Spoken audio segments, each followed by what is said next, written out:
welcome to the channel. Really special day today. I am personally very excited. I've got the brand new Tiger 1200. It's a GT Pro version in sapphire black here. Massive thank you to Blade Swindon Motorcycles for giving me the opportunity to ride this motorcycle, to be honest. It is brand spanking new, this bike. It's up against competition like the GS, Ducati Multistrada V4s, the KTM Super Adventure and so on, and this is Triumph's newest big revision of the Tiger 1200 adventure motorcycle. Let's go have some fun on it and see what it's all about. Big day. I've been waiting for this day personally a long time. I've ridden the, well, there it is, the 900, Tiger 900. I've ridden the GT and the Rally. The 1200s, we'll go over like specifications and technical details a bit later. I just want to jump on her and just go for a ride and just completely get a bare bones initial feels for the motorbike to start off with. As I say, this is the GT Pro model and it retails at £16,700. Anyway, let's jump on her and just go for a ride. Work out how to turn it on first. It's a good start. There she is. So we've got that, obviously the 1200cc triple, but it's the same as in the 900 as being the T-plane crank. Oh yeah, and you can feel that T-plane, that extra firing order, which is not standard. It is more of a sort of bang bang bang, bang bang bang. So it adds more character to the bike. First initial ride, Tiger 1200 GT Pro. So I generally, right, looks like we need to get some fuel to start off with. Good start. Genuinely very excited about this. I've been following this motorcycle, this motorbike on YouTube, all of any press releases they've been doing. It's a potential bike that one day I may have myself. And I hate to rave about it initially, but it feels very good. It's really comfy riding position actually. I've just hopped straight on. Nice wide handlebars, of course. We'll go over heights and everything later on, but I'm 5'9" and it's perfect. Absolutely no problems at all.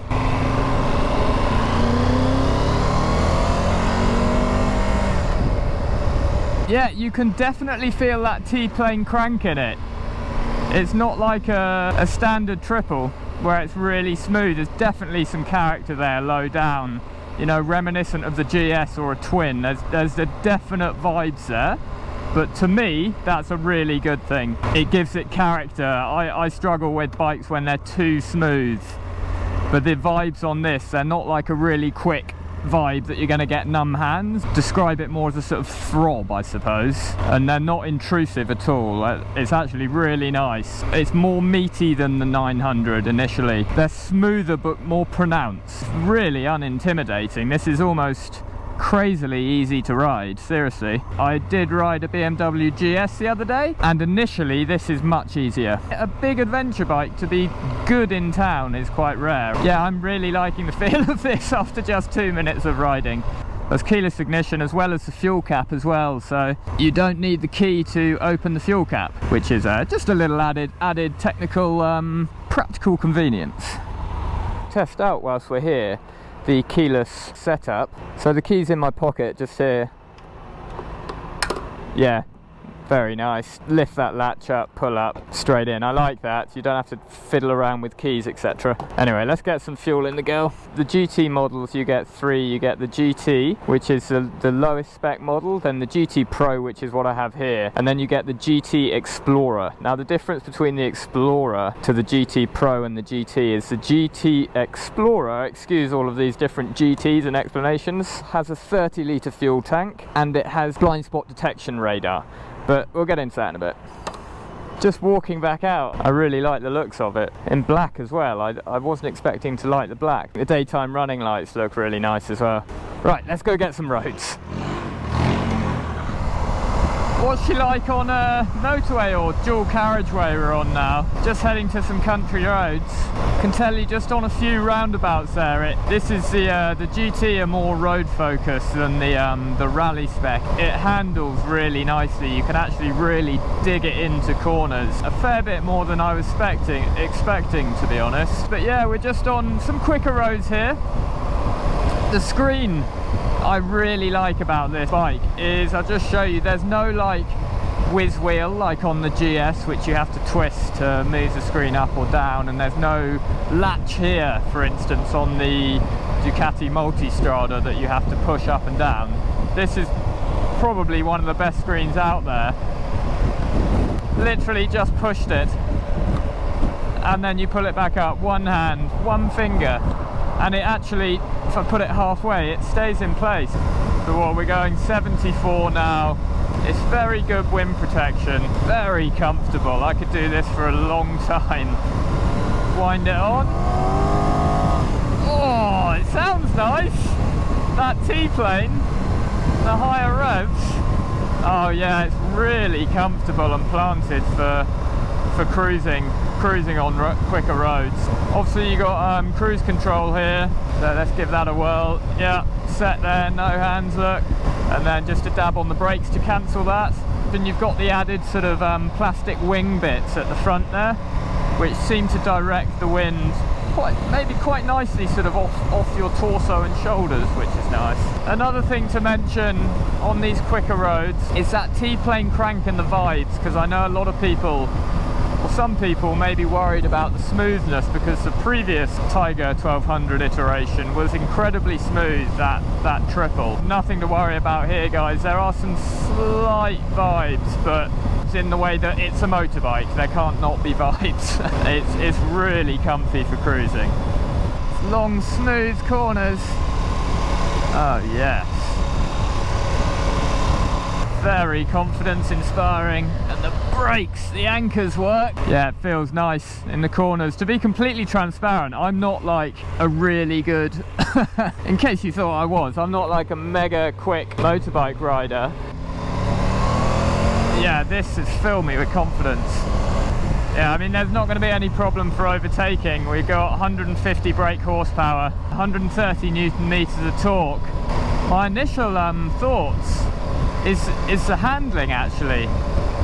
The corners, it seems really planted around the corners. You have some great fun on some twisties with this, which is nice about a big adventure bike, you know. I mean, possibly even more so than the GS. That's a bold statement. So what's the quick shifter like? Well, it's non-existent at the moment. Now, I am very sure that they do come standard with the quick shifter. Nope, it's not doing it. This quick shifter isn't working on this bike. I don't know what that's about. Maybe because it's so new, or if it's anything like in the 900, then it is buttery smooth for quick shifter, but that's a bit of a shame. I was looking forward to trying that out. I guess it's a brand new bike. I don't know, maybe they've stopped it from working or something. Awesome. Getting to know the bike, just a first initial ride there. It takes a while to get used to it. You can't just, I find I can't just jump on a bike and know it straight away in half an hour. It takes a lot longer than that. Feels really good, feels really planted. The suspension is quality. That T-plane triple, it's powerful, very linear. It's got power all the way through, whereas it's not sort of, on the GS you'll notice the torque lower down, and then you'll sort of run out of gas higher up in the revs. You don't run out of gas higher up on the revs in this, really. You sort of want to rev it out to find out what's up there. It's a bit like that. It really is that sort of dual purpose engine that Triumph are trying to achieve with the T-plane crank, with the nice torque of a twin, but then the higher up power delivery of a triple or even a 4-cylinder, and I think they've balanced that really quite well with this. There's something that feels a little strange on the motor. I don't know what it is, whether it's just because it's a brand new bike, it could be, or it might just be I'm not used to it. When I rev on it to try and sort of get a bit of speed on, it makes a noise, and then it's not that noise, it makes the T-plane crank, the revving noise, but it doesn't quite feel right. I'm not sure what that is. I don't know what that is, whether it's because it's a new bike, I don't know. So I'd have to mention that. So let's go over some of the power figures for the 1200 Tiger T-plane crank triple. It's 150 brake horsepower and 130 Newton meters of torque. Compared to its rival, the GS, let's go straight in with it. More brake horsepower than the GS and a little bit less torque than the GS. I would say it feels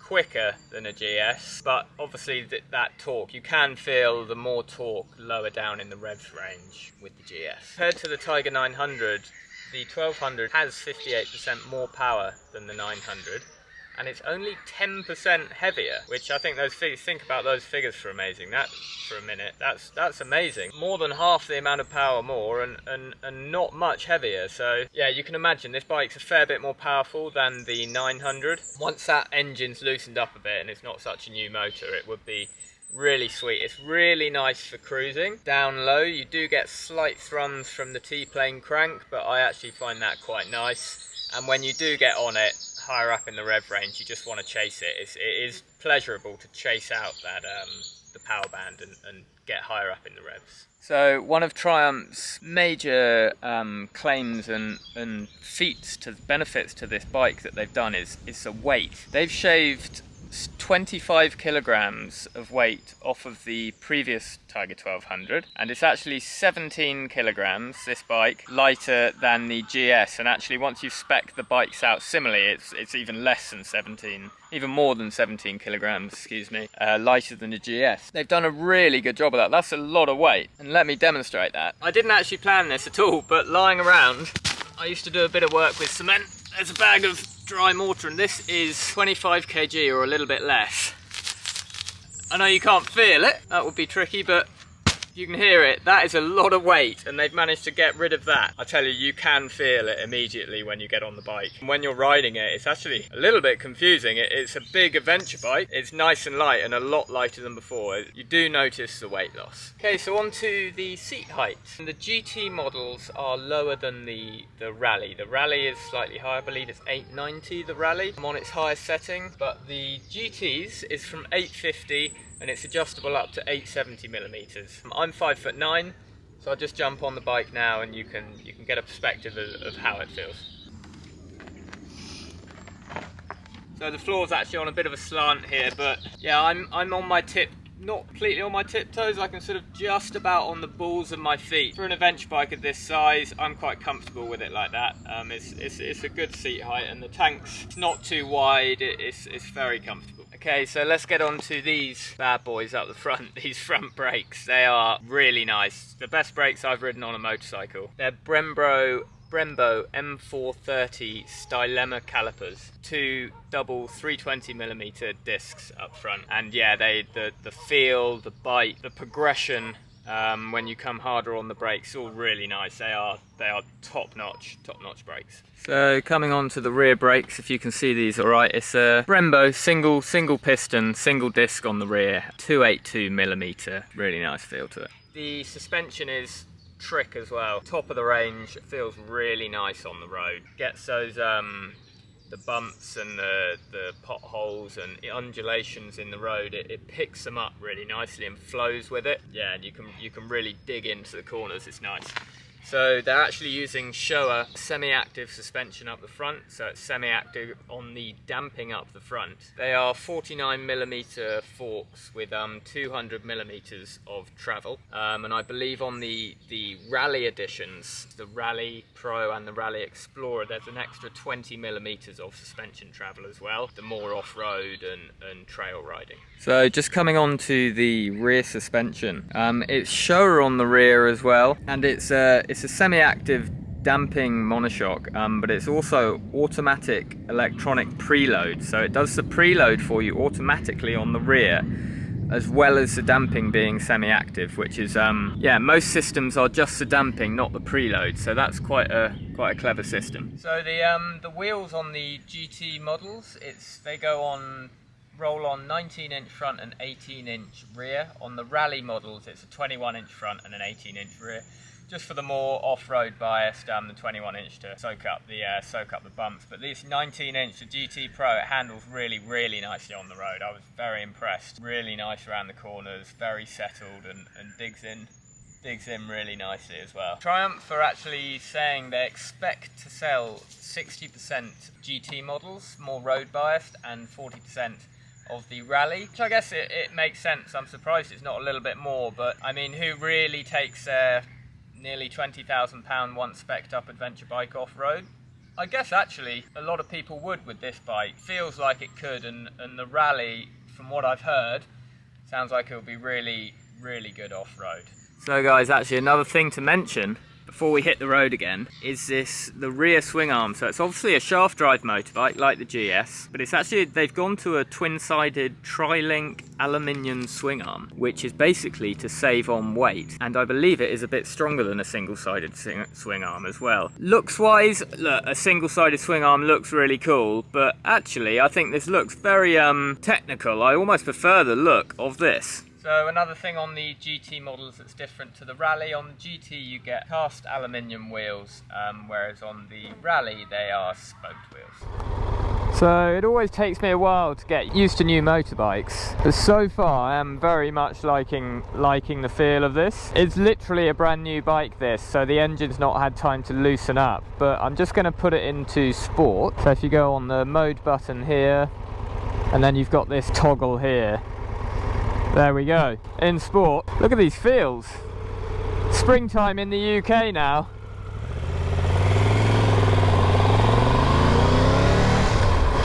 Oh yeah.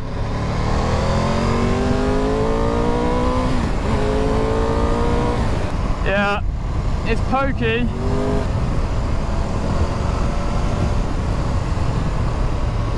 The brakes are really sharp, really nice. Brembo Stylema, as you would expect. Listen to that T-plane. It just roars.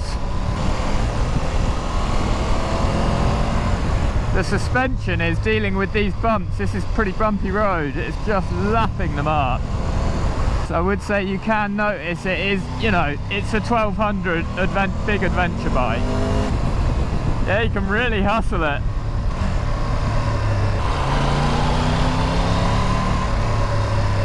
I mean, it feels pretty sporty. It's good fun on the go. That triple engine for road riding is sweet. Guys, a beautiful day today in the UK. I wasn't expecting this. It's boiling. I've got my winter jacket on. It's a bad idea. So I really like the cockpit here, for want of a better term. I like these wings here. These should have shark fins, a little bit of extra wind protection. I really like the dash. I wouldn't say it's the best out there. I don't know if it's better than the BMW GSs. Personally, really like that setup, but this is really smart. Very smooth. I like the simplicity of where you turn it on, you immediately get this. Just a big rev dial and your speed in the middle and a gear indicator. Perfect. Don't need to really overcomplicate that. There's something in the engine when I'm revving it out and giving it the beans a bit. There's a little bit of a delay somewhere. Not at the beginning when you're riding. I don't know whether that's because the bike's so new. The engine probably just needs to loosen up a bit more. It feels like that. I'm a bit annoyed it doesn't have the quick shifter on. I think that's a big part to these bikes. I wouldn't say it's like a twin like a lot of people say. There definitely is a thrum to it, but it's like a sort of twin low down, and then when you get higher up it's like a bit of a screaming naughty triple. So guys, I hope that was a useful insight into the Tiger 1200 GT Pro. Unfortunately, I have to get this bike back to its rightful owner, Blade Motorcycles in Swindon. It's very hard to do a review, I find, in a short period of time, and you know, just around 2 hours. But initial thoughts, I would very much like to get this bike for longer, possibly do a tour on it. Please Triumph.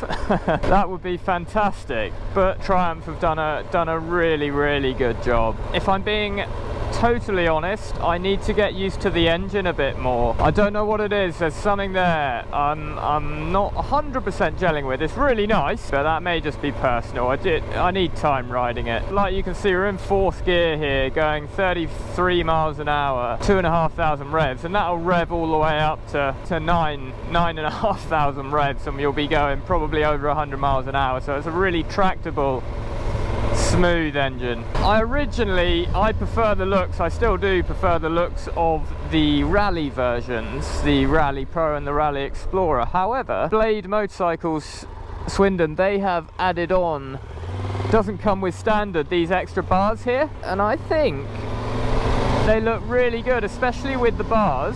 And I think the overall design of the bike, like the tank compared to the other one, there's much more angles on the tanks. It looks a lot better, a lot more modern, a lot better features, shall we say, than the previous Tiger 1200. The riding position is very nice, and like I say, I'm actually blown away by the handling. I can't stop mentioning that. It's really nice. And for some reason the quick shifter, gotta mention it, whether it's not working, I doubt that, or Triumph have taken it off the dealership for some reason or another, but they do come standard with an up and down quick shifter.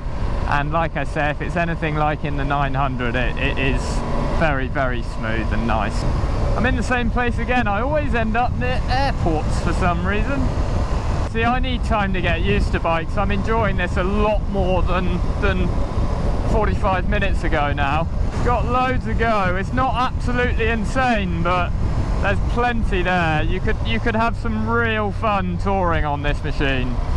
It's really good, guys. Really, really, really good. It took me a while. I was a bit nervous at the beginning. Took me a while to relax into the video, if I'm being honest. But I've thoroughly enjoyed this, and I would love to go on a tour or an adventure on this motorcycle. Is it better than the BMW GS? I don't know. I don't think I'm qualified to say, to be honest. It's a big shout. I need more time on both the motorcycles, but this is sweet as you like. If you've ridden the 900 and you like that, you're gonna love this. It's just like that. The quality is just tip top. I was on a Tracer 9 GT the other day, which I actually have grown to quite like, but when you jump on a motorcycle like this, you do notice the quality, the difference in quality immediately. And one last thing, because this is a standout point and I like giving my honest opinion on motorcycles, I have never felt so confident in the handling of a motorbike than on this motorbike. That is being completely honest. Take what you will with that, but thank you for watching in this review. Hopefully we'll get another chance to ride this beautiful motorbike at some point. But many thanks again to Blade Motorcycles in Swindon. Cheers guys, appreciate it for giving me this amazing opportunity to ride this bike. Thank you all for watching. If you liked the video, please don't forget to subscribe to the channel for much more motorbiking fun and vlogging as well. Cheers guys, till next time. Ciao bella.